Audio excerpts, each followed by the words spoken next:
Abdul Qadir Karding, Menteri Perlindungan Tenaga Kerja Indonesia, melontarkan sebuah pernyataan yang sebetulnya cukup menggelikan bagi saya dan mungkin bagi banyak pihak. Abdul Qadir Karding menyatakan bahwa dan menyarankan agar masyarakat Indonesia, saya bacakan ini, Menteri P2MI, ada 1,4 juta loker di luar negeri belum terisi. Saya diminta menjadikan peluang kerja di luar negeri untuk mengurangi pengangguran, kemiskinan, ujarnya. Inilah pernyataan Abdul Qadir Karding. Hanya memang Kadir tidak jelas menyatakan siapa yang menyuruh pemerintah meminta beliau untuk menjadikan lowongan tenaga kerja di luar negeri itu sebagai lowongan kerja untuk orang Indonesia. Luar negerinya pun tidak disebutkan secara spesifik di mana, karena banyak juga negara-negara yang masih tingkat penganggurannya tinggi. Tapi memang kalau bicara tingkat pengangguran, Indonesia adalah juara kedua di ASEAN soal pengangguran di bawah Filipina. Dan di Asia Tenggara tingkat pengangguran kita juga amazing, luar biasa. Dan di dunia kita masih terhitung sebagai negara yang memproduksi pengangguran karena tingkat lulusan dan tingkat lapangan pekerjaan yang tersedia tidak berbanding lurus. Pemerintah tidak mampu menciptakan lapangan kerja, pemerintah tidak mampu menciptakan masyarakatnya menjadi orang-orang yang mampu untuk membuat lapangan kerja sendiri. Kenapa demikian? Bukan soal kecerdasan. Anak-anak Indonesia ini cerdas, banyak yang cerdas. Tetapi mereka tidak punya akses, terutama ke permodalan. Ini adalah masalah besar untuk orang membuat lapangan kerja sendiri. Karena banyak yang mampu untuk menciptakan lapangan kerja tapi tidak punya modal. Ini persoalan yang besar di kita. Dan mungkin teman-teman masih ingat dulu waktu kampanye, Gibran Rakabuming Raka menjanjikan pembukaan 19 juta lapangan kerja.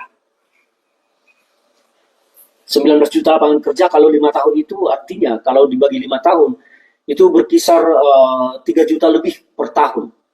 Sekitar 3, lebih ya, 19 juta.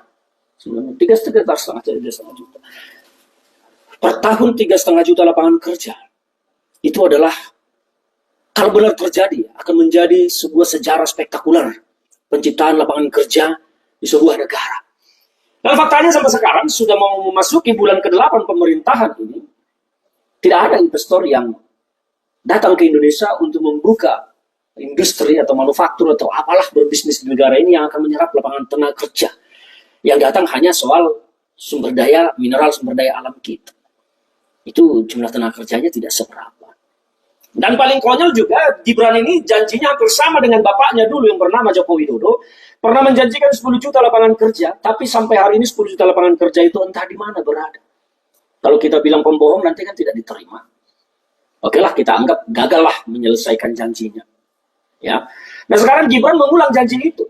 19 juta lapangan kerja. Sebuah statement yang menurut saya dilontarkan tanpa menggunakan akal sehat. Gibran mungkin tidak tahu yang dibutuhkan investasi seberapa besar untuk bisa mampu menciptakan lapangan kerja 19 juta lapangan kerja tersebut.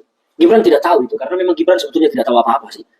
Nasibnya saja bapaknya presiden, dan bapaknya membuat dia, mencarikan dia lapangan kerja menjadi wakil presiden sekarang, bahkan dulu menjadi wali kota pun kan karena dicarikan bapaknya. Ya. Dan polemik ini menjadi memalukan bagi kita ketika menteri malah mengusulkan rakyatnya agar ke luar negeri mencari lapangan kerja. Siapa yang akan memfasilitasi anak-anak bangsa ini pergi ke luar negeri mencari lapangan kerja? Apakah Karding pemerintah akan memfasilitasi rakyat ini untuk pergi ke luar negeri mencari kerja? Coba dong disampaikan yang jelas. Kalau toh rakyat ini hanya disuruh pergi saja, itu kan sama saja menyuruh orang, aduh saya mau ngomong kasar tapi nggak enak, janganlah. Tapi saya pikir statement Karding itu adalah sebuah bentuk betapa pemerintah mengakui kegagalannya, dan ternyata pemerintah hanya menjadikan rakyatnya sebagai objek. Nanti begitu mereka pada keluar negeri, TKI kita kan banyak sekali di luar negeri, bahkan banyak bermasalah. Coba lihat di Kamboja, di Arab, bahkan di Arab sampai sekarang moratorium saya tidak tahu apa sudah dibuka. Kenapa demikian? Karena banyak masalah. Sepertinya Karding lebih bagus memilih biarlah nanti orang-orang Indonesia ini tetap bermasalah. Ya, halo teman-teman, kembali lagi bersama saya di channel ini yang membahas seputar perpolitikan di NES 2045. Salam inspirasi, salam NKRI, harga mati. Nah, tentu saja kita sudah menonton cuplikan video sebelumnya, yaitu tentang Gibran janjikan 19 juta lapangan kerja, 5 juta diantaranya grand job.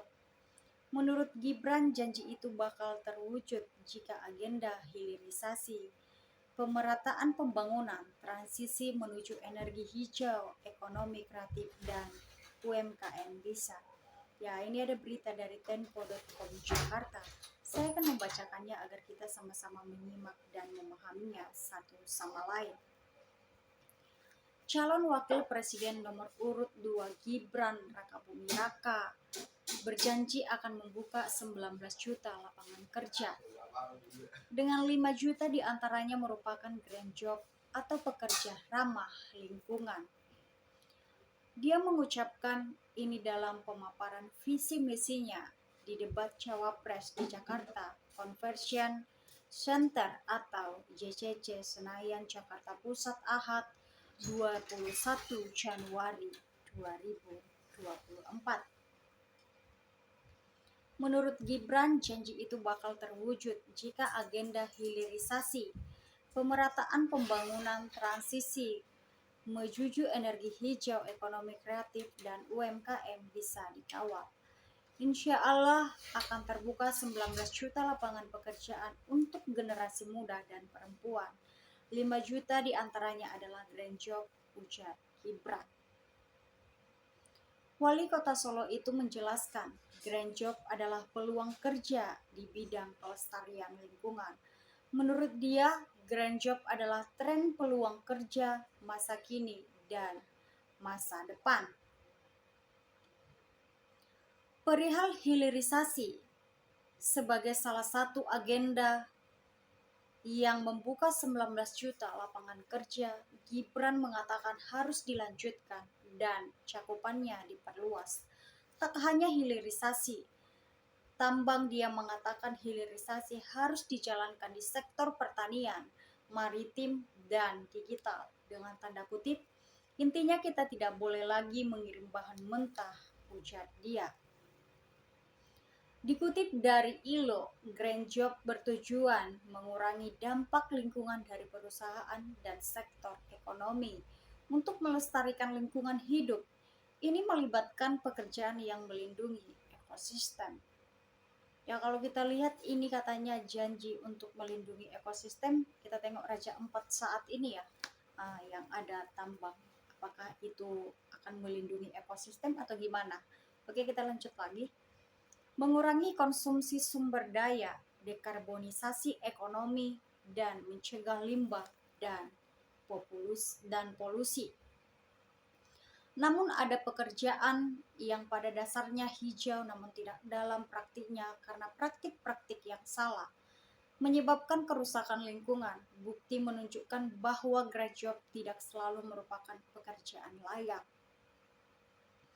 terutama di sektor industri seperti daur ulang, energi biomas, dan konstruksi yang bersifat berbahaya dan berupah kecil. Adu gagasan antara ketiga cawapres ini akan membahas topik seputar pembangunan berkelanjutan sumber daya alam, lingkungan hidup, energi, pangan, agraria, masyarakat adat, dan desa. Pertanyaannya, debat adu gagasan tersebut disusun oleh 11 panelis.